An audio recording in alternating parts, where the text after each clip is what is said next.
29వ అధ్యాయం, ద్వితీయోపదేశకాండం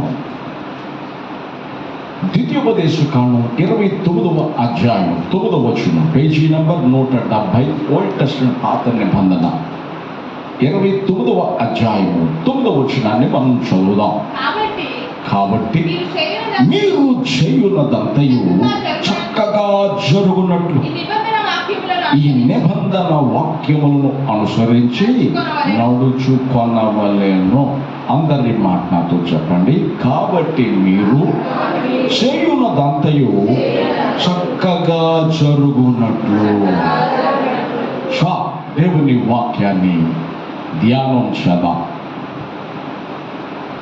దేవుని బిడ్డలారా, మనుషుడు సహజంగా అనుకుంటాడు, నేను ఏది చేసినా సఫలమైపోవాలి, నేను చేసేది తలపెట్టేది చక్కగా జరగాలి. ఏమనుకుంటాడండి? చక్కగా జరగాలి. అట్లా అనుకోవటంలో తప్పేమీ లేదు, అట్లా తలంచటంలో, అట్లా యోచించటంలో తప్పేమీ కాదు. మనము ఆశించాలి, తలంచాలి, సఫలం అవ్వాలని కోరుకోవాలి. అది దేవుడి వాక్యం సెలవిస్తున్న సత్యం. ఓకే, నువ్వు చేయునదంతయు నీకు చక్కగా జరగాలి. నువ్వు బ్రతుకు దినములన్నీ చక్కగా అన్ని విషయాల్లో జరగాలి. అట్లా జరగాలంటే మనం చేయవలసిన కొన్ని విషయాలు ఉన్నాయి. కొన్ని ఉన్నాయి. అవేమిటో మనం చూద్దాం. అందులో ఒకటి అర్రా మనం చూద్దాం. దయచేసి ఆ మాట మనం చదువుకుందాం. చూడండి, ద్వితీయోపదేశకాండము 32వ అధ్యాయం, ద్వితీయోపదేశకాండము 32వ అధ్యాయము 4వ వచనాన్ని మనం చదువుకుందాం. స్తోత్రం చెప్పండి గట్టిగా. నీవు చేయున్నదంతయు చక్కగా జరగాలి. చక్కగా జరగాలంటే మన ప్రభువు, మనం నమ్ముకున్న దేవుడు ఆశ్చర్యదుర్గముగా ఉన్నాడు. ఎట్లా ఉన్నాడండి? చెప్పాలి గట్టిగా. ఆయన ఆశ్చర్యదుర్గముగా ఉన్నాడు. ఆయనను ఆశ్చర్యదుర్గంగా మనం చేసుకోవాలి. ప్రతి సందర్భములోనూ, ప్రతి పరిస్థితుల్లోనూ దేవుని ఆశ్రయదుర్గంగా మనం చేసుకోవాలి. ఆశ్రయదుర్గంగా చేసుకుంటే ఆశ్రయదుర్గం ఉన్న దేవుడు మన విషయాల్లో, మన పనులు, మన కార్యాలు, మన పరిస్థితుల్ని దేవుడు ఎట్లా మారుస్తాడంటే, వాక్యంలో రాయబడింది, ఆయన ఆశ్రయదుర్గముగా ఉన్నాడు, ఆయన కార్యము సంపూర్ణంగా చేస్తాడు. స్తోత్రం చెప్పండి. నువ్వు తలంచింది, నువ్వు యోచించింది, నువ్వు అడిగింది దేవుడు ఏం చేస్తున్నాడు? సంపూర్ణంగా. అంటే సఫలం, అసంపూర్ణం కాదు.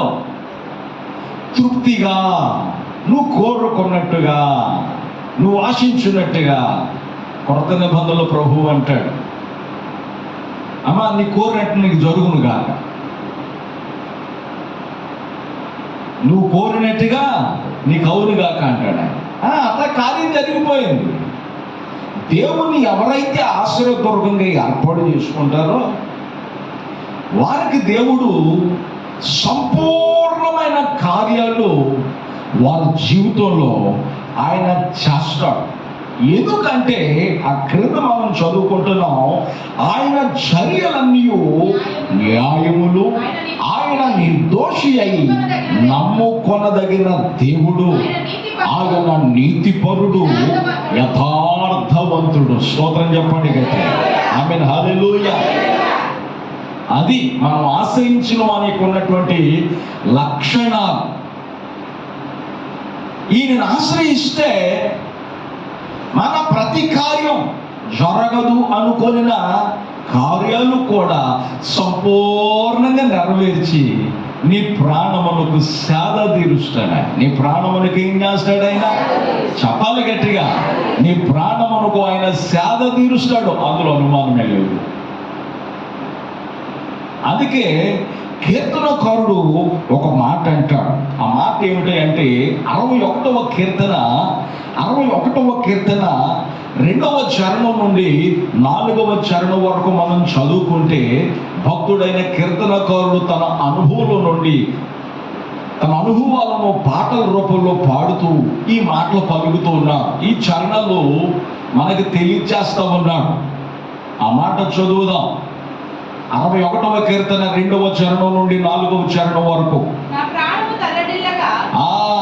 ఇతని ప్రాణం ఏమైందంట? జరుగుతాయని, నా జీవితంలో సఫలం చూస్తానని, నేను తలంచినంత మంచిగా జరిగిద్దని అనుకున్నాడు. అవన్నీ వ్యతిరేకంగా అయిపోయినాయి. అప్పుడు అతని ప్రాణం తల్లడిల్లిపోయింది. అతడు చాలా బాధపడిపోయాడు. అతడు చాలా వేదన చెందాడు. గుండె పగిలినంతగా ఏడ్చాడు. స్తోత్రం చెప్పండి గట్టిగా.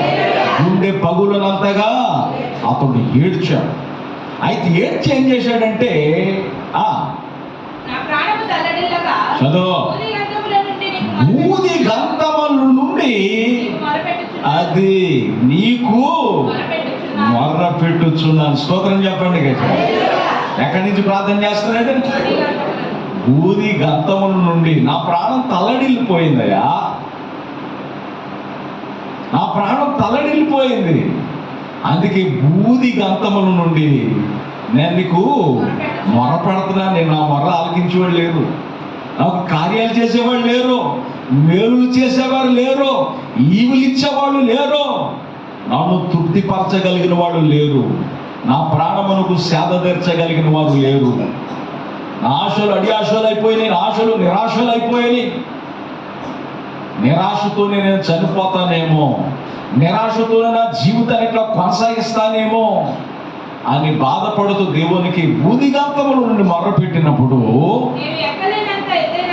దేవుడు ఏం చేశాడు? కల్పించుకొని ఎక్కలేనంత ఎత్తైన కొండపైకి, స్తోత్రం చెప్పండి గట్టిగా, ఎక్కడికి ఎక్కించాడు అంటే సేద తీర్చాడు అతని ప్రాణాన్ని. అతని ప్రాణానికి ఏం చేశాడు అంటే ఉన్నతమైన స్థితికి నడిపించాడు దేవుడు. ఉన్నతమైన అనుభవాలకు నడిపించాడు, ఉన్నతమైన అనుభవాల్లో పెట్టాడు. అందుకే దేవుడు బిడ్డలారా, దేవుడు వాక్యం సెలవిస్తూ ఉంది, ఆయనను ఆశ్రయపూర్వకంగా చేసుకుంటే మన ప్రాణాలకు సేద తెచ్చి ఎక్కలేనంత ఎత్తైన కొండపైకి అంటూ ఉన్నతమైన స్థితికి ఆయన మనలను నడిపించగలిగిన దేవుడు. ఇంకా క్రిందకు మనం చదివితే ఎట్లా ఉన్నాడండి దేవుడు? అందరూ చెప్పాలి గట్టిగా. ఎంత అద్భుతమైన విషయం అండి. నీవు నాకు ఆశ్రయంగా చేసుకున్నాడు కనుక, ఆశ్రయ దుర్గంగా చేసుకున్నాడు కనుక, దేవుడు అతనికి ఆశ్రయంగా అయినప్పుడు ఎక్కలేనంత ఎత్తైన కొండపైకి దేవుడు ఎక్కించాడు. ఎప్పుడైతే ఆశ్రయ దుర్గంగా దేవుడు అతనికి ఉన్నాడో, నువ్వు ఆశ్రయ దుర్గంగా ఉంటివి. స్తోత్రం చెప్పండి. శత్రువులు ఎదుట ఎట్లా ఉన్నాడండి? అతడు ఒక మేలు జరగకుండా, కార్యము జరగకుండా, దేవుని మేలులు జరగకుండా అభ్యంతరం చేయాలన్న శత్రువు అడ్డు వచ్చినప్పుడు దేవుడు ఏం చేశాడు?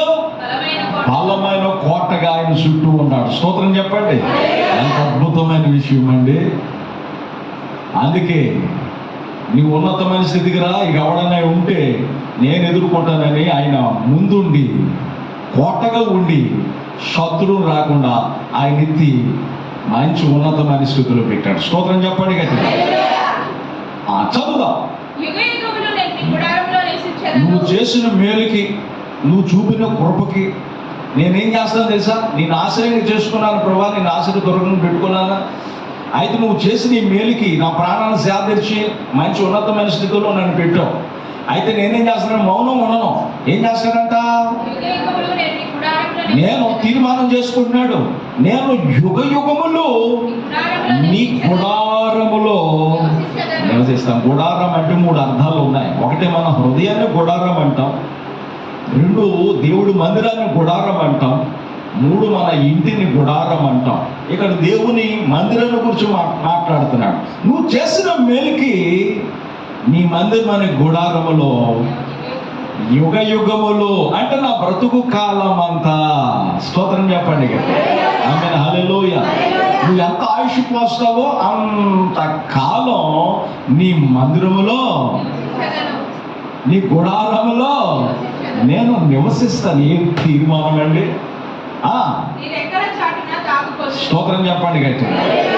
ఎప్పుడైతే అట్లా చేశాడో దేవుడు ఏం చేశాడు అంటే తన రెక్కల క్రిందకి చేర్చుకున్నాడు.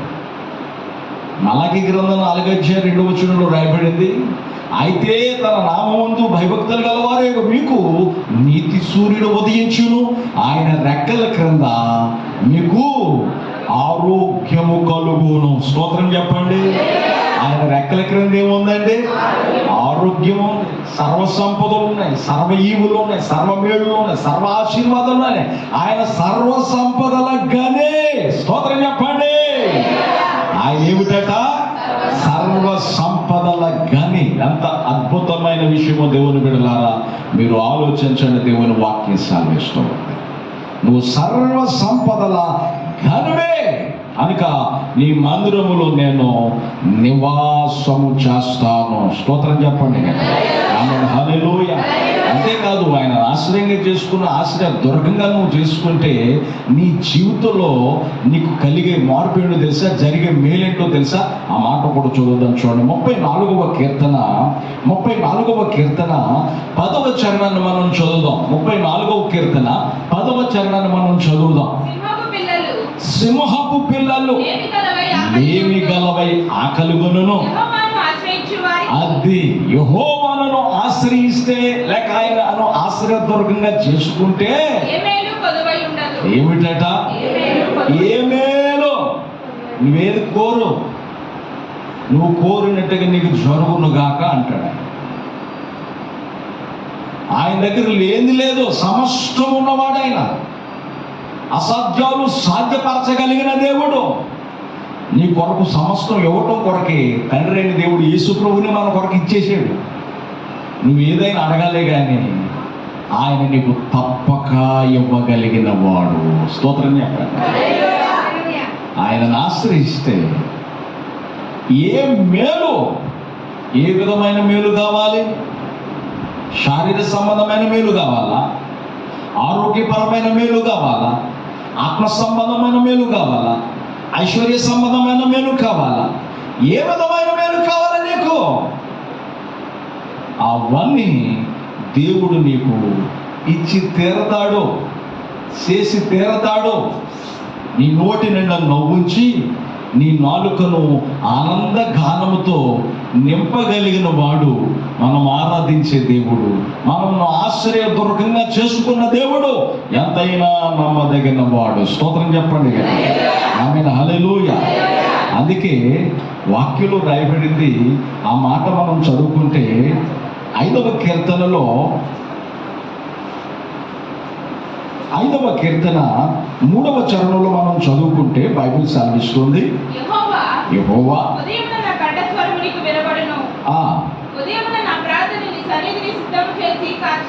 స్తోత్రం చెప్పండి. ఆమేన్, హల్లెలూయా.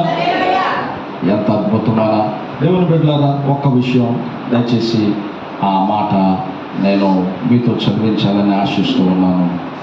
దయచేసి పొరపడ్డాను నేను. ఆ మాట చదువుగా 50వ కీర్తన అనుకుంటాను. 50వ కీర్తన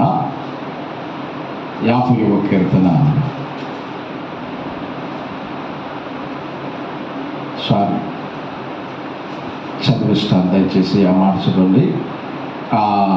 సారీ 5వ కీర్తన 11వ చరణం. ఎస్, నిన్ను ఆశ్రయించు వారందరూ ఏం చేస్తారట? స్తోత్రం చెప్పండి గట్టిగా. దేవుణ్ణి ఆశ్రయిస్తే వారిని ఏం చేస్తాడు దేవుడు?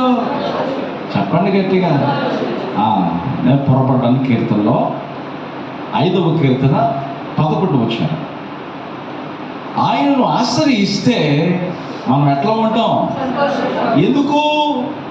అని అంటే సంపూర్ణంగా కార్యాలు చేసే దేవుడు ఆయన. ఎట్లా చేసే దేవుడు? అందుకే బైబిల్ సెలవిస్తుంది, నిన్ను ఆశ్రయించు వారందరూ సంతోషిస్తారు. అంతేకాదు, నీ దేవుడు నీకు ఇచ్చిన ఆశీర్వాదాన్ని దేవుడు ఏం చేస్తాడంటే, ఆ మాట చదువుదామా, నీవే వారిని కాపాడుదువు. ఏం చేస్తాడండి? నీకు కలిగిన నిన్ను కాపాడుతాడు. నీకు కలిగిన ఆస్తిపాస్తులను కూడా దేవుడు కాపాడుతాడు. ఎంత అద్భుతమైన దేవుడు అండి. కాబట్టి దేవుని ఆశ్రయిస్తే నువ్వెప్పుడు సంతోషంగా ఉంటావు. కానీ మనం ఏం చేస్తామంటే, ధనం ఉన్నప్పుడు ధనాన్ని ఆశ్రయిస్తాం. జేబు నుండి డబ్బు ఉండాలి కానీ ఏసు రక్తం వేసే దేవుడు పెట్టారా? ఎవరన్నా గుర్తొస్తారంటారా? చెప్పాలి గట్టిగా చెప్పండి. డబ్బు జేబు నుండి ఉండాలి కానీ మనం ఎట్లా ఉంటాం? చెప్పాలి గట్టిగా.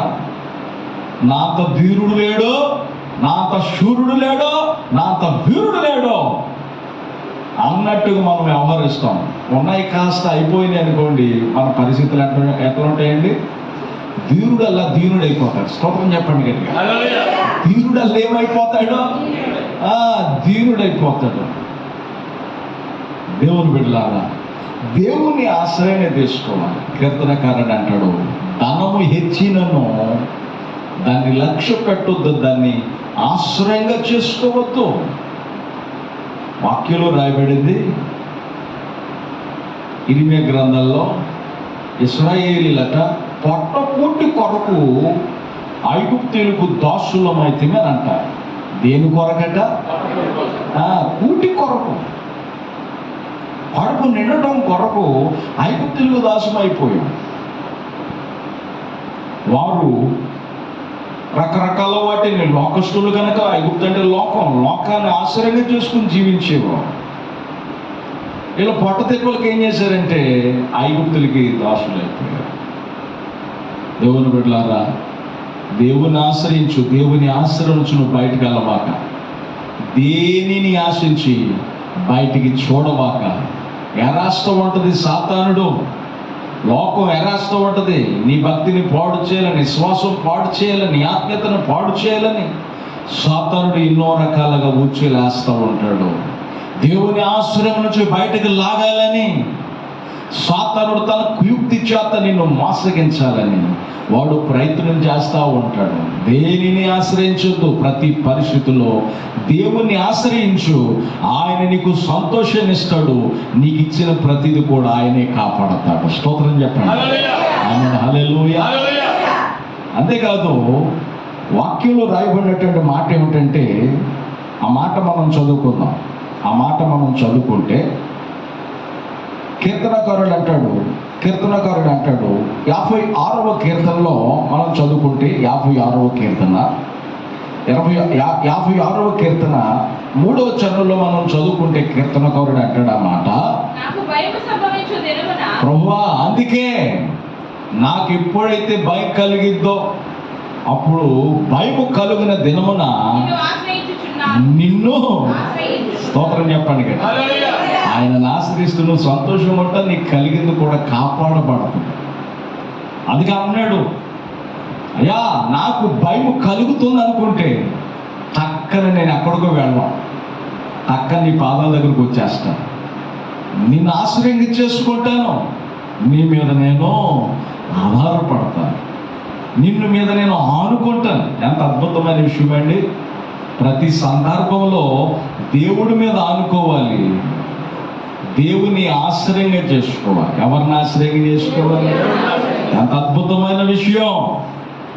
అప్పుడు దేవుని బిడ్డలారా, బైబిల్లో మనం చదువుతున్నాం, దేవుని ఆశ్రయముగా చేసుకోవాలి. నాకు భయము సంభవించు దినమున నిన్ను ఆశ్రయించుచున్నాను. దేవుని బట్టి నేను ఆయన వాక్యముని ఏం చేస్తున్నాను? స్తుతిస్తున్నాను, మహిమపరుస్తున్నాను. దేవుని యందు నమ్మిక ఉంచి ఉన్నాను. నేను దేనికి? స్తోత్రం చెప్పండి గట్టిగా. ఆమేన్, హల్లెలూయా. దేనికి భయపడను? శరీరదారులు నాకు ఏం చేస్తారు? నన్ను ఏం చేయగలరు? శరీరదారులు నన్ను ఏమీ చేయలేరు. నాకు ఆశ్రయముగా బలమైన దుర్గంగా నేను నమ్ముకున్నవాడు ఉన్నాడు గనక ఈ మాంసయుక్తమైనటువంటి మనుషులు, ఈ శారీర సంబంధమైన మనుషులు ఎన్ని రకాల పన్నాగాలు పడినా నన్ను ఏం చేయగలరు? నేను నిన్ను ఆశ్రయించాను ప్రభా, నన్ను సంతోషపెడుతున్నావు, నన్ను నాకు కలిగిన సమస్యలను కాపాడుతున్నావు, ఇంకా అంతకు మించి నాకు ఏం కావాలి ప్రభా? స్తోత్రం చెప్పండి కదా. అంతకు మించి నాకు ఏమి కావాలి? ఎంత అద్భుతమైన విషయం అండి. అందుకే ఈ కీర్తనకారుడు చక్కటి విషయం మాట్లాడతాడు. ఆ మాట చదువుకుందామా? 9వ కీర్తన 10వ చరణాలు కూడా మనం చదువుకుంటే, 9వ కీర్తన 10వ చరణాలు మనం చదువుకుంటే, యెహోవా నిన్ను ఆశ్రయించు వారిని నీవు విడిచిపెట్టువాడవు కావు, కావున నీ నామం ఎరిగిన వారందరూ నిన్నే నమ్ముకుంటారు. స్తోత్రం చెప్పండి. చూసారా, వాక్యం సెలవిస్తుంది ఏమిటంట? నిన్ను ఆశ్రయించు వారిని దేవుడు ఏం చేయడు? విడిచిపెట్టడు. విడిచిపెట్టడానికి నరుడు కాదు ఆయన. మాట మార్చటం, మాట తప్పటం, మడం తెప్పటం దేవుడి దగ్గర ఉండదు. ఆకాశం గతించిన, భూమి గతించిన దేవుడు నీకు ఇచ్చిన వాగ్దానాన్ని ఆయన నెరవేర్చేము శక్తి గలవాడు, సమర్థవంతుడు, మాట తప్పని మహనీయుడు, మనం ఆరాధించే దేవుడు, మనం ఆశ్రయంగా చేసుకున్న దేవుడు. అందుకే ఆయన ఏ పరిస్థితుల్లోనూ నిన్ను విడిచిపెట్టాడు. నేను ఒంటరిగా ఉన్నాను, నాకు దిక్కు లేదు, నాకెవరు లేరు అని అనుకుంటున్నావేమో. దేవుడు మనకు ఉన్నాడు. స్తోత్రం చెప్పండి గట్టిగా. ఎవరున్నారండి? చెప్పాలి గట్టిగా. దేవుడు ఉన్నాడు. దేవుడు నిన్ను విడిచిపెట్టడు. రక్షించబడిన క్రొత్తలో నేను ప్రభు కొరకు అన్ని త్యజించి విడిచి వచ్చినప్పుడు నాకు తల్లి లేదే, తండ్రి లేడే, అన్నదమ్ములు లేరే, ఎవరు లేరే అని అనుకునేవాడు. కానీ వాళ్ళున్న నన్ను ఈ స్టేజ్కి తీసుకొచ్చేవారు కాదు. కానీ దేవుని ఆశ్రయించాను గనక, వెనుదిరగక నాగటి మీద చేపెట్టి వెనక తిరగలేదు గనక దేవుడు మీ అందరికి కళ్ళకు కట్టినట్టుగా దేవుడు ఆశీర్వాదాన్ని చూపిస్తున్నాడు. స్తోత్రం చెప్పాలి. ఆమేన్, హల్లెలూయా. కాబట్టి దేవుని బిడ్డలారా, దేవుడు నమ్ముకున్న వారిని, దేవుడిని ఆశ్రయించిన వారిని ఆయన ఏ పరిస్థితుల్లోనూ విడిచిపెట్టడు. మహనీయుడైనా విడిచిపెట్టడు. అందుకే వాక్యం సెలవిస్తూ ఉంది. వాక్యంలో మనం చదువుకుంటే దేవుణ్ణి ఆశ్రయిస్తాన్ని విడిచిపెట్టడమే కాదు, ఆయన ఏం చేస్తాడంటే దినవృత్తాంతాల గ్రంథం 2 దినవృత్తాంతాల గ్రంథం 26వ అధ్యాయం 5వ వచనంలో ఉజ్జియా రాజును గురించి బైబిల్ సెలవిస్తూ ఉంది. 2 దినవృత్తాంతాల గ్రంథం 26వ అధ్యాయము 5వ వచనంలో మనం చదువుకుంటే అక్కడ రాయబడింది, ఆయన ఆశ్రయిస్తూ విడిచిపెట్టడు. ఆయన ఆశ్రయిస్తే ఇంకేం జరిగిద్ది అని అంటే, ఆయన ఆశ్రయం దుర్గంగా చేసుకుంటే, ఆయన ఆశ్రయిస్తే 2 దినవృత్తాంతాల గ్రంథం 26వ అధ్యాయం 5వ వచనం 380 పేజీ నెంబర్, ఓల్డ్ టెస్టమెంట్, పాత నెంబర్ అందరూ తీసుకోండి. దేవుని ప్రత్యక్షత విషయమందు తెలివి కలిగిన జకర్యా దినములలో అతడు, అంటే రాజు, ఎవరిని ఆశ్రయించాడు? పదవిని కాదు, అక్కడున్న సైన్యాధిపతులు కాదు, మాంసయుక్తమైన బలగాన్ని కాదు, బంధుత్వాన్ని కాదు, వర్గాన్ని కాదు, గోత్రాన్ని కాదు, కులాన్ని కాదు అతను ఆశ్రయించింది. ఎవరిని ఆశ్రయించాడు? దేవుణ్ణి ఆశ్రయించాడు. దేవుణ్ణి ఆశ్రయించినంత కాలము అతడు యెహోవాను ఆశ్రయించినంత కాలము దేవుడు అతన్ని ఏం చేశాడు? దేవుడు అతన్ని పైకి తీసుకొచ్చాడు, వర్ధిల్ల చేశాడు. విడిచిపెట్టాడు ఆయన వర్ధిల్ల చేసే దేవుడు, అంతకంతకు మేలు చేసే దేవుడు, అంతకంతకు ఈవులిచ్చే దేవుడు, అంతకంతకు నిన్ను సఫలము చేసే దేవుడు. నువ్వు కోరినట్టుగా నీకు చేసే దేవుడు, నీ ఆలోచన యావత్తు సఫలము చేసే దేవుడు. అందుకే దేవుడు బిడ్డలారా, దేవుని ఆశ్రయించాడు రాజు. అతను వర్ధల చేయడం ప్రారంభించాడు. అతను డబ్బు లేదా, పదవి లేదా, ఎన్నున్నా దేవుడి కంటే మించింది లేదనుకున్నాను. దేవుడిని ఎప్పుడైతే ఆశ్రయించాడో, నేను నా తండ్రి ద్వారా వర్ధిల్లాను, నా తల్లి ద్వారా వర్ధిల్లాను అని అనలా. యెహోవాను ఆశ్రయించాడు కాబట్టి యెహోవా అతను ఏం చేశాడు, అది మనం గ్రహించాలి. దేవుడిని ఆశ్రయిస్తే దేవుడే నిన్ను ఏం చేస్తాడో స్తోత్రం చెప్పండి. ఆమేన్, హల్లెలూయా.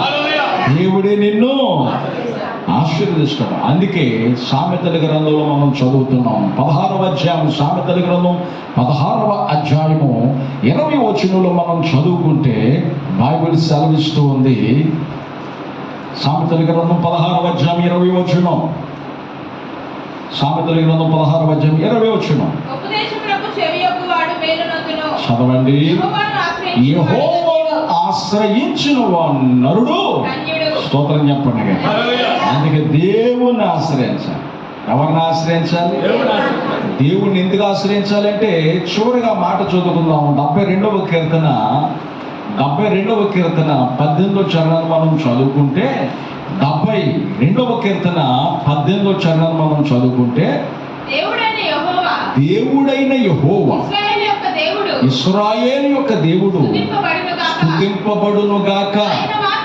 ఆయన మాత్రమే ఆశ్చర్య కార్యములు చేయువాడు. స్తోత్రం చెప్పండి. ఆయనను ఆశీర్వాదంగా చేసుకుంటే నీ జీవితంలో, నీ కుటుంబ జీవితంలో, నీ వ్యక్తిగత జీవితంలో ఆయన ఒక్కడే ఆశ్చర్య కార్యాలు చేయగలిగిన వాడు, నిన్ను ఉద్ధరించగలిగిన వాడు, వర్ధల చేయగలిగిన వాడు, నిన్ను కాపాడగలిగిన వాడు, నిన్ను సంతోషింపజేయగలిగినటువంటి వాడు, నీ కలిగిన సుతంతా కాపాడగలిగినటువంటి వాడు. ఆయనను ఆశ్రయంగా చేసుకుంటే ఇవే కాదు, ఇంకా అనేకమైన మహత్కార్యాలు ఆయన నీ జీవితంలో చేసి తీరతాడు. స్తోత్రం చెప్పండి. ఆమేన్, హల్లెలూయా. ఆయన నీ జీవితంలో అనేకమైన మహత్కార్యాలు, నువ్వు ఊహించలేనివి, నువ్వు గ్రహించలేనివి ఆయన నీ కొరకు చేస్తాడు. ఆయన ఒక్కడే చేయగలిగిన అట్టి కృప దేవుడు మనకు దయచేయనట్లుగా ప్రార్థన చేద్దాం. తలలు వంచండి, ప్రార్థన.